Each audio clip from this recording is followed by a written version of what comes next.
My name is Lily, and I'm covering chapters 26 to 28 of Matthew, and my presentation is called Perfect Man. So chapter 26 covers preparation for Jesus' burial. For example, one of the sections, Plot to Kill Jesus, is where Jesus reminds his disciples of the upcoming events, Passover and the crucifixion of the Son of Man, so basically himself. While this is happening, while the discussion is happening, the elders of the people and the church priests have gathered to conspire against Jesus and to kill and arrest him. I think this is ironic, frankly, because the place, the location where they are planning against Jesus is a really pure and holy place, but the actions they are presenting right now is very impure and unholy, in my opinion. It is also, another thing that's also ironic is the time that they are planning to kill him, Passover, because it is a commemorative day to celebrate Jesus. And I think that's also very holy, but they're planning to assassinate him. The next section is called Jesus Anointed at Bethany. So a woman comes up to Jesus with a flask of very expensive ointment. The disciples nearby are watching this with disdain and annoyance, but being aware of this, Jesus tells them not to trouble her, for she is just preparing him for his burial. So this is like a foreshadowing of his death and the preparation for it. And Judas, one of the 12 disciples, went to chief priest for negotiation. Here he is negotiating for payment for delivering Jesus to the chief priests. It shows how humans often betray those who are close to them and who love them very dearly. The next one is the Last Supper. It is the Passover with the disciples. So Jesus is celebrating Passover with his disciples by blessing and sharing the bread and wine, which establishes the first communion. At this supper, he also announces the betrayal from one of the 12 disciples. Despite knowing that he's going to be betrayed eventually, he chooses not to run away, and it shows his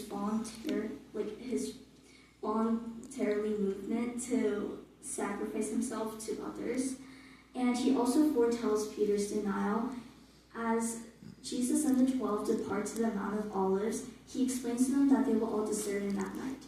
While they strongly disagree and they all strongly state that they won't, he knows deep down that they will, and he even specifically explains that Peter will too.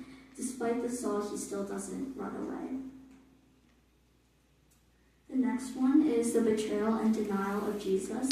So Jesus tells his disciples to watch and pray with him, but they fall asleep 3 separate times.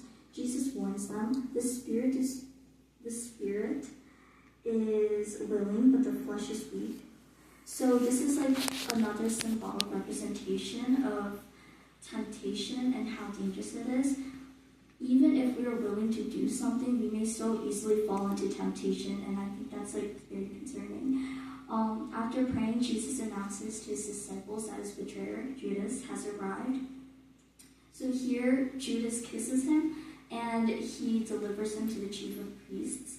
Following this, Jesus is taken to Caiaphas, the high priest, and this is where the religious council searches for false evidence to put Jesus to death, but only false witnesses come forward.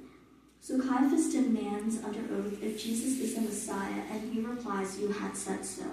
But Caiaphas accused him of blasphemy instead, and with that the council sentences him to death.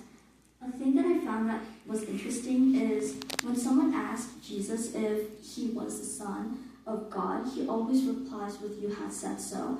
But when he was getting accused, he stayed silent, and I think that's really powerful because it shows how he's willing to not force people into believing who he is, but more like letting people follow him instead. The next is Peter denying Jesus. As the whole council is sentencing Jesus to death, 3 different people come up to Peter, who is sitting in the courtyard, who was following Jesus from the start. They accuse him of being with Jesus, and they recognize him because of his earlier presence with him and his strong accent.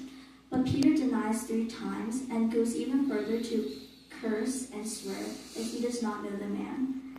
After his 3rd denial, a rooster crows, and Peter remembers Jesus' words, and he lives bitterly.